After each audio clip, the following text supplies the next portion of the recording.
तो hello friends, welcome back to my channel. और friend, आज के इस वीडियो सीरीज़ में हम लोग बात करने वाले हैं बिल्कुल अपने लास्ट यूनिट के बारे में, डिजिटल सिस्टम के।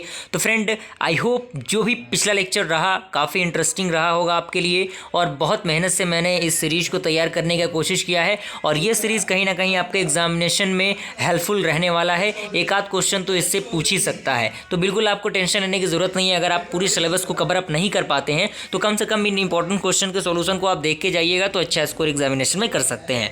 तो स्टार्ट करते हैं हम लोग इस वीडियो सीरीज को, जो कि बिल्कुल लास्ट यूनिट है, यूनिट 5। तो उसके यूनिट 5 के सबसे फर्स्ट क्वेश्चन की अगर मैं बात करूं तो हमें शॉर्ट नोट लिखना है किसके बारे में, सैनसन्स थ्योरम फॉर चैनल कैपेसिटी, और सेकेंड है आपका BFS के मॉड्यूलेशन, थर्ड है आपका क्वांटाइजेशन एरर, एंड फोर्थ है आपका क्या, नाइक्विस्ट सैम्पलिंग थ्योरम। तो अगर मैं बात करूं सबसे फर्स्ट के बारे में, यानी सैनसन्स थ्योरम ऑफ चैनल कैपेसिटी के बारे में, तो इसके आंसर की बात करूं तो इसमें कह रहा है considered a gaseous channel that is limited in band with the power. यानी ये क्या है, एक प्रकार का गैसियस चैनल है जो कि एक पावर के थ्रू क्या होता है, बैंड होता है। And we want to explore the communication system limits under this constraints. Let us define an ideal system that transmits data as a bit rate RB, which is equal to the information capacity C. Then the average transmitted power is given by P is equal to EBC is equal to EBRB, जो कि equation 1 होगा, और equation ये आपका second होगा, जो कि आपके थ्योरम को क्या करेगा, सिंप्लीफाई करेगा और वेरीफाई करेगा। तो बेसिकली ये आपका उसी का पार्ट है, तो इस इक्वेशन को आप इस पार्ट के थ्रू समझ सकते हैं। क्लियर? तो ये आपका आप इस चार्ट को बनाने की कोशिश कीजिएगा, क्योंकि फिगर और चार्ट के थ्रू आपके नंबर ज़्यादा थोड़ा सा बढ़ जाते हैं। तो ये इसका दूसरा पॉइंट था। दूसरा पॉइंट के बाद अगर मैं बात करूं तीसरे पॉइंट की, तो ये आपका थर्ड पॉइंट हो गया। तो पहला का आंसर आपको समझ में आया, आई होप। अगर मैं सेकंड की बात करूं, जो कि आपका BFS के ट्रांसमीटर है, तो ये क्या होता है, तो ये सिंप्लीफाइड बाइनरी FS के modular is shown in figure, जो कि फिगर आपका दिया हुआ है 5.28 में। तो ये आपका मॉड्यूलर दिया हुआ है, इस मॉड्यूलेटर को आप बना लीजिएगा फिगर के थ्रू, जो कि आपका क्या होता है, उस स्टेटमेंट को दर्शाता है, BFS के ट्रांसमीटर को दर्शाता है। Clear out? तो ये इसके आंसर की बात मैं करता हूँ, तो ये आपका आंसर क्लियर आउट हुआ। तो आप इसको वीडियो को रोक के आसानी से इसके थ्योरम को लिख लीजिएगा और अपने नोट्स में प्रिपेयर कीजिएगा, और इसको थोड़ा बहुत पढ़ेंगे तो आपको समझ में आ जाएगा। अगर मैं अगले की बात करूँ, वो आपका क्वांटाइजेशन एरर है। तो क्वांटाइजेशन एरर के बारे में भी आपको डिफिनीशन दिया हुआ है, पूरे बाकायदा अच्छी तरीके से मैंने इसको अटैच किया है ताकि कोई भी चीज़ छूट ना जाए।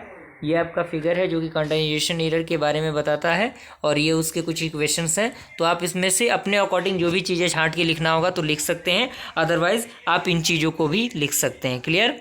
और आपका लास्ट आपका इसी के अंदर है, वो है आपका क्या, जिसमें मैंने डिस्कस किया था, कौन था पॉइंट आपका, वो है आपका नाइक्विस्ट सैम्पलिंग थ्योरम। तो ये आप इस थ्योरम को देख सकते हैं, इसके अकॉर्डिंग आपको पूरी तरीके से समझ में आ जाएगा। Clear out? ये उसका बेसिकली फिगर हो गया। फ्रेंड, अगले क्वेश्चन की मैं बात करूं, उसमें right a short note on time division multiplexing. Time division multiplexing क्या होता है, तो इसमें कह रहा है कि the technique of separating the signal in time is called time division multiplexing. यानी वैसा टेक्निक जिसके थ्रू हम क्या करते हैं, सिग्नल को ट्रांसमिट करते हैं, देते हैं, वो आपका टाइम डिवीजन मल्टीप्लेक्सिंग कहलाता है, यानी TDM। And the TDM system is on in figure 5.11। ये आपका TDM सिस्टम का फिगर है। फिगर के अकॉर्डिंग आप इसको लिखिएगा, और फिगर अच्छी तरीके से बनना चाहिए, क्योंकि फिगर पे ही नंबर मिलता है। और उसके कुछ इंपॉर्टेंट फॉर्मूलाज हैं, कुछ इंपॉर्टेंट लिमिटेशंस हैं, तो आप इस लिमिटेशंस को पॉइंट वाइज समझ सकते हैं। क्लियर?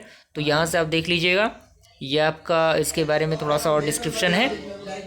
और फ्रेंड, बिल्कुल ये लास्ट क्वेश्चन आपका इस वीडियो सीरीज़ का डिजिटल सिस्टम की, वो है आपका draw block diagram of PCM system and explain it. तो PCM सिस्टम क्या होता है, इसको 5.12 में आप देख सकते हैं, इसके अकॉर्डिंग आप इसको समझ लीजिएगा। Clear out? और इसके थ्योरी को आप यहाँ से लिख सकते हैं, पढ़ सकते हैं, ज़्यादा कोई लंबाई चीज़ है नहीं इसमें। वीडियो को रोक के जूम करके आप अच्छी तरीके से क्वालिटी वीडियो को बढ़ा लीजिएगा, अगर थोड़ा बहुत क्वालिटी में डिस्टर्बेंस रहता है तो। बाकी कोई दिक्कत नहीं। अगर आपको वीडियो पसंद आए तो लाइक ज़रूर कीजिएगा, और अपने फ्रेंड सर्कल में भी शेयर कीजिए। और फ्रेंड, आई होप कुछ ना कुछ तो मदद इससे आपकी हो ही जाएंगी, तो बिल्कुल आपको घबराने की ज़रूरत नहीं है। एग्जामिनेशन भी नज़दीक है, टाइम है आपके पास उतना कि आप प्रिपरेशन कर सकते हैं। तो फ्रेंड, ऐसे इन्फॉर्मेटिव वीडियो के साथ मिलते हैं हम अगले वीडियो में, तब तक के लिए थैंक यू।